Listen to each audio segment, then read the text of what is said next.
Assalamualaikum warahmatullahi wabarakatuh. Alhamdulillahirrabbilalamin. Wassalatu wassalamu ala asyrafil anbiya'i wal mursalin wa ala alihi wa sahbihi ajma'in. Puji dan syukur kita panjatkan kehadirat Allah Subhanahu wa taala yang mana telah memberikan kita sehat badan, sehat pikiran hingga saat ini.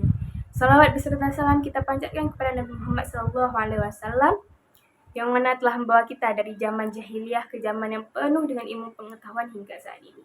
Hormatan saya kepada Ibu Jamilah selaku dosen pengampu pada mata kuliah Instrumen Background Test. Baik, selanjutnya kami akan mempresentasikan yaitu skala inner child, yaitu yang berisi dua anggota kelompok, yaitu saya sendiri Cut Merawan dan teman saya Salsabila. Oke, selanjutnya saya akan menjelaskan konsep atribut inner child, yaitu menurut John Badrau 1992, inner child terbentuk dari pengalaman atau kejadian masa lalu yang memiliki kendala dan belum terselesaikan. Inner child merupakan bentuk dari egona. Bagaimana anak mendapatkan pengalaman-pengalaman di masa kecil, pengalaman yang baik akan membawa dampak yang positif bagi kehidupan dewasa.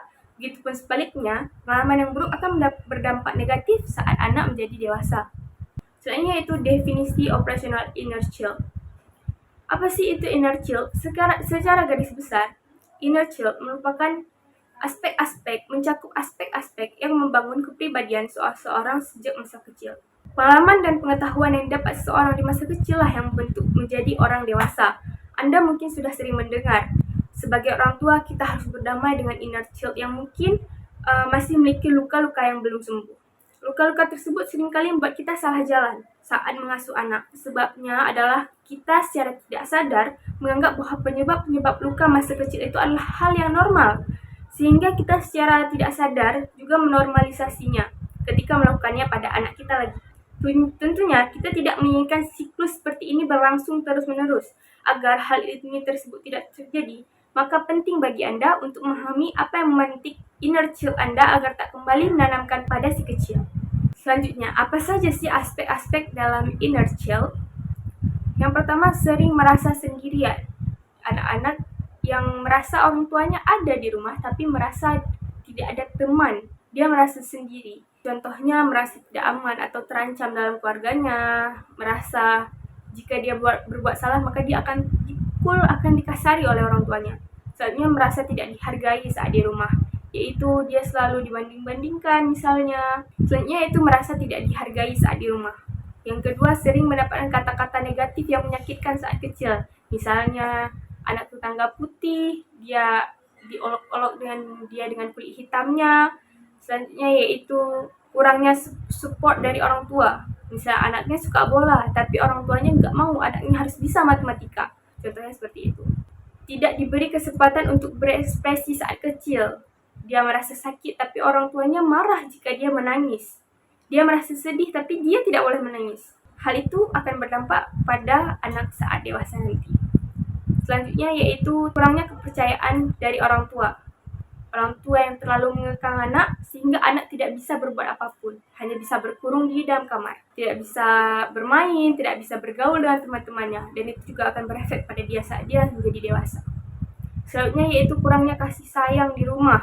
Itu adalah hal yang sangat penting karena anak akan merasa bahwa orang tuanya tidak peduli terhadap anak tersebut karena tidak memberi kasih sayang yang sepenuhnya yang seharusnya kepada anak tersebut. Baik, selanjutnya akan saya serahkan kepada Salsabila. Pada Salsabila dipersilahkan.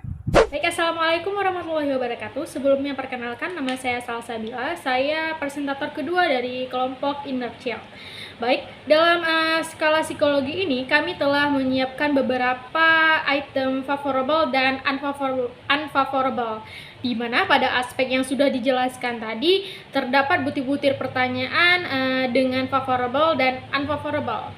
Baik, yang favorable itu terdapat pada pertanyaan nomor 1, 3, 5, 7, 9, 11, 13, 15, 17, 19, 21, 23, 25, 27, dan 29, 30. Sedangkan unfavorable itu terdapat pada nomor 34, 5, 34, 68, 10, 12, 14, 16, 18, 20, 22, 24, dan 30, 32.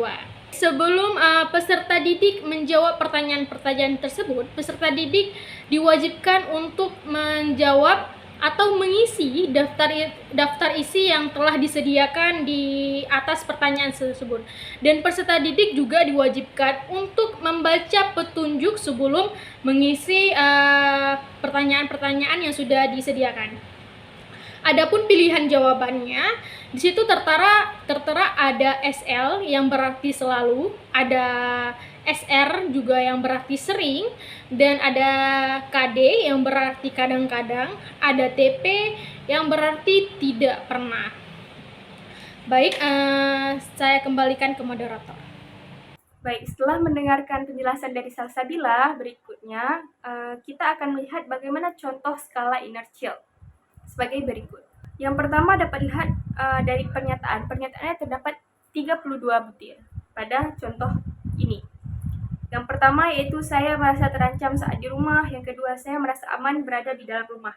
Nah, teman-teman yang menjawab yang mengisi skala ini akan menjawab SL selalu, SR sering, atau KD kadang-kadang, dan TP tidak pernah.